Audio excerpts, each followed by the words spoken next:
شیخ الحدیث ادریس صاحب څنګه دعوه دارا چې وټ دا بدعت دی او بدعتي سړی د حوض کوثر نه مطرود دی شړلې شوی دی هغه حوض کوثر په جام د لاس په نبی رسول الله متطهری کوي شیخ الحدیث ادریس صاحب تاسو ته معلوم دی لوی شیخ الحدیث صاحب دی لوی مدرسې ده خو اختلاف منګ لرو د چا د ذات څه زمونږ څه کار د ذات په اعتبار ټول خلک زمونږ نه خري د رنګ په اعتبار خري د باډۍ په اعتبار خري خو دا دین اسلام دی دین اسلام هغه د الله تعالی احکامات دي د الله په احکاماتو پسې څوک ټوکې نه کوي که زه کوم یو سړی دی زما جواب وکړي که تی کې نو ستا جواب به کوم ته په خپله ماته محترمي ماته مکرمي لوی شخصیت ته په خپل ځای مسلم دی زما د اعتراض کولو نه د مسلې د تنقیح کولو دپاره په تا باندې سوالات ستا شخصیت په دې باندې نه مجروح کیږي د جرح او تعدیل لوی محدثین امامان وګوره جرح پې شوې ده دارنګې اختلاف په مسایلو کې راغلی دی خو د هغه اشخاصو شخصیت په خپل ځای باندې مسلم پاتې شوی دی امام ابو حنیفه رحمت الله علیه د امام شافعي سره اختلاف کړی دی خو دغه اختلاف د وجه د امام شافعي سره په شخصیت کې خو نقصان نه دی راغلی د هغه شخصیت په خپل ځای باندې مسلم دی نو هغه وی په تیر الیکشن کې کچا مولانا فضل غفور صاحب لا اوټ ورکړی نو د الله نه امید ده چې دا سړی به د نبی له سلام سره په حوض کوثر باندې ولاړی دا سړی دی مولانا مفتی فضل غفور صاحب تیر شوی دل چې دله چا اوټ ورکړی دی هغه یو کردار باندې زه امید لرم د الله نه چې هغه انسانان چې دلې اوټ ورکړی دی د رسول الله مبارک مخکې د حوض کوثر په غاړه با مراده به ولاړ انشاءالله اوس دا خبره شرعي څه حیثیت لري مختصر خبره پې کوم زمونږ دعوه داره چې وټ دا بدعت دی ځکه بدعت څه ته ویلی کېږي بدعت کې دوه خبرې یو احداث چې شی نه وي او دویم تدین چې دین ورته وي یا دین ورته وي او یا د دین ځای نیولی نو دغه ته بدعت ویلی کېږي اوس د بدعت دا تعریف چې دی دا بالکل په وټ باندې پیټ راځي احداث دا نوی شی دی هلکه دا وټ د نبي علیه السلام په دور کې ورونو ووایو د صحابه په دور کې وو د تابعینو تبع تابعینو په دور کې وو دغه ته نوی شی ویلی کېږي که نه چې د نبي علیه السلام په دور کې نه یو تی کې نو دغه ته احداث ویلی کېږي نوی څیز احداث او دویم تدین دی ورته دین هم وایي څه ورته وایي لکه د جنت او د جهنم ټیکټ دا وټ دی وایي اودس به ولکې نو خلک دین ته اودس کوي بېدینۍ ته خو خلک اودس نه کوي مونځ ته خلک اودس کوي خلک چې ډکې شي او تبرګې راوالي نو اودس ورته کوي که نه جومات له ځي او مونځ کوي نو خلک ورته اودس کوي خلک چې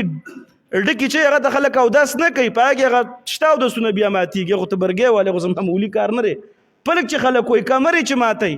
هغه ته خلک اودس نه کوي چې یو شی عبادت نو هغه ته به اودس کوي وایي اودس به مو ته کوي صحیح شوله جي نو دین هم ورته وایي نوی هم دی او دین هم ورته وایي صحیح شوله جي حوض کوثر ته د رسېدلو سبب یې اوټ ګرځولی چې مولوي صاحب له دې ورکړو نو حوض کوثر ته به پرې رسوي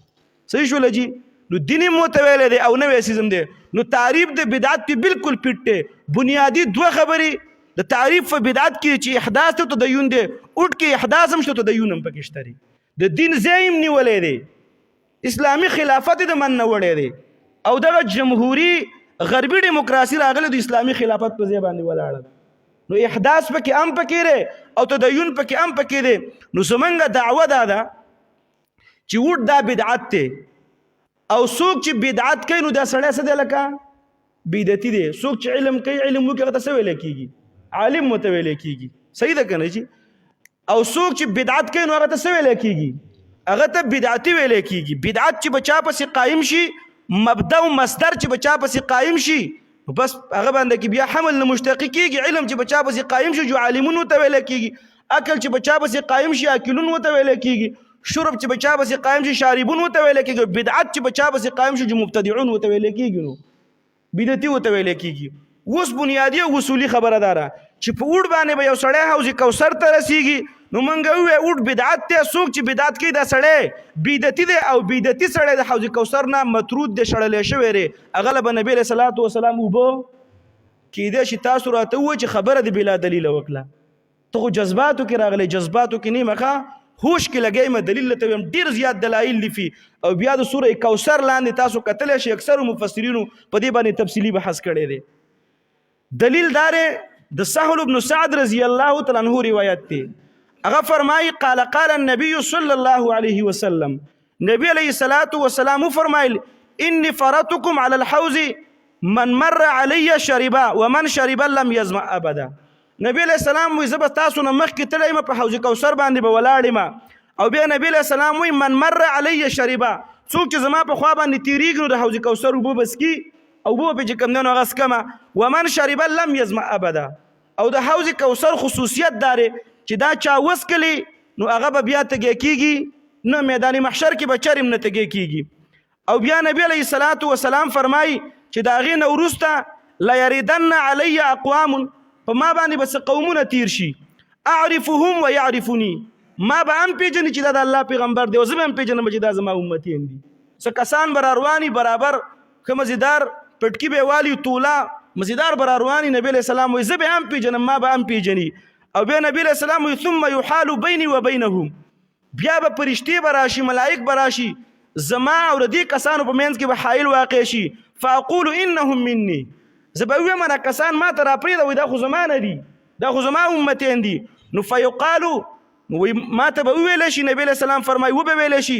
انك لا تدري ما احدث بعدك. پیغمبر تا ته پته نه و چې ستا د مرګ نه وروسته د خلکو په دین کې کمی کمی ګوتې هغه شروع کړي وي کم کم کارونه پیدا کړي. فاقول نو پیغمبر علیہ السلام وی په حوض کوثر به ولاړم او زه به وایم چې سحقا سحقا لمن غیر بعدي.